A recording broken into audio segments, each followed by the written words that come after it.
Minnesota just did Unthinkable for Muslim attacker who stabbed people in the Mall of America last night. The state of Michigan is rapidly transforming into Sharia swamp thanks to the reckless immigration policies of liberal politicians who keep allowing unvetted migrants to invade the state at an unprecedented rate. Not only are portions of Michigan being transformed into a mini Baghdad, complete with Sharia patrols, but the state is also being overrun with rampant illegal activity where the Muslim populace is constantly being busted in welfare fraud and disgusting mutilation practices on little girls. Now, another horrifying story is coming out of Michigan this morning, and predictably, the mainstream media is omitting key details to keep Americans in the dark about who is behind it. On Sunday evening, Bloomington police were dispatched to the Mall of America after a man went on a stabbing spree inside of Macy's. The attack happened just after 6:45 and 3 people were stabbed repeatedly, where their condition has yet to be released. ISIS immediately took responsibility for the attack, and the FBI is calling it a possible act of terrorism. Unreal. While these details were immediately released to the public, the Islam-pandering antics of the mainstream media kicked into high gear, where it appears as though they're whitewashing that it was a Muslim behind the attack, conveniently leaving out the man's very Arabic-sounding name in news posts. Yet again, the local media appears to be downplaying the crime committed last night by a Somali Muslim, similarly to how the mainstream media protected the Somali cop who shot an unarmed white woman earlier this year. Yeah, why not? Go on a shooting spree. The NYDN was one of the first news outlets to report on the stabbing, where they did in fact name the suspect as Mahad Mabdirrahman, 20 of Minneapolis. But what's extremely suspicious is that the local news, the Star Tribune, reported on the same story but did not mention the name of the suspect, even though his name had been released by authorities. Local Muslims from CARE immediately put the concern of the victims on the back burner, where their main priority was over the potential backlash over Americans learning that the attacker was a Somali Muslim, according to CNN. In response to local reports identifying the attacker as being of Somali descent, members of the Muslim and Somali communities held a news conference Sunday expressing their grief for the victims and calling for unity.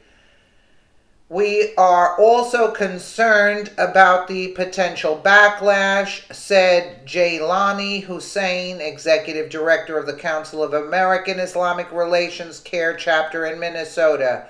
We understand in St. Cloud there is more anti-Muslim organizations, and we hope they do not use this incident to divide our community. Ahmed Saeed, Executive Director of the Somali American Relations Council, had previously disclosed that it was unclear if religion motivated the attack. But we know he is Somali. The Minneapolis Star Tribune quoted him as saying, "Authorities have yet to confirm the attacker's ethnicity."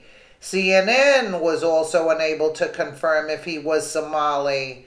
Is Minnesota yet again trying to downplay another heinous attack by their local Somali Muslim population, who are increasingly becoming more brazen with their barbarism and lack of respect for our nation's laws?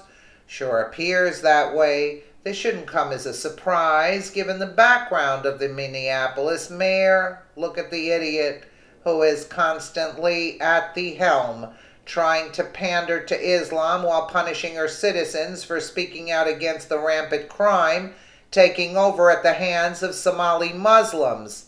She's laying her head on her. The city's rabid liberal mayor, Betsy Hodges, has gone over the top in her efforts to help Muslims achieve domination in her city, where she recently installed an anti-blasphemy hotline so Muslim refugees could call in and report any American who harassed or spoke out against Islam. Freedom Daily reported that the hotline was specifically set up as a way to target Trump supporters who Hodges believes would target her precious Muslim refugees to harass them. Hodges spoke out about the Nazi-like hotline she worked to get established, saying, "I will not compromise the public safety of the people of Minneapolis to satisfy Trump's desire to put politics before public safety. Minneapolis is being built and strengthened by people from all over the world, and I am grateful for their commitment to our city. I stand with them today, and I will continue to take that stand as president-elect prepares to take office." Isn't she precious? If Hodges' way to silence opponents of Islam while flooding her city with third world migrants doesn't make you sick to your stomach, her direct connection to this Somali Muslim cop surely will. In the weeks leading up to the victim's murder of Justine Damond, Hodges gushed about Officer Mohammed Noor on social media, propping the Muslim up as the poster boy for successful Muslim migration and assimilation into the city of Minneapolis. Isn't that disgusting? I want to take a moment to recognize Officer Mohammed Noor, the newest Somali officer in the Minneapolis Police Department. She said on Facebook, Officer Noor has been assigned to the 5th Precinct, where his arrival has been highly celebrated. Of course, why not? Particularly by the Somali community in and around Carmel Mall. Well, with Hodges City now being successfully invaded by Muslims, successfully, it already has been invaded, with no locals able to vocalize their concern about their town being overrun by Somali refugees thanks to the mayor's anti-blasphemy hotline in place, Noor was able to basically do whatever the hell he wanted with his newfound power as a police officer. It's pretty sick that an elected representative would choose to side with lawlessness just for the sake of political correctness. It wouldn't be surprising if Hodges is working with the local media to downplay any incident where her precious Somali Muslims are involved, similarly to how German Chancellor Angela Merkel, another corrupt human being, prevents her citizens from speaking out against Muslim migrants who are continually causing chaos over there. I wouldn't give a dime to taxes. I would just move the hell out of that area. That's what I would do if I was anybody in Germany or Minnesota. It's now up to us to help spread the word about what's really going on, share this story, and help spread the truth about what's going on in Minneapolis.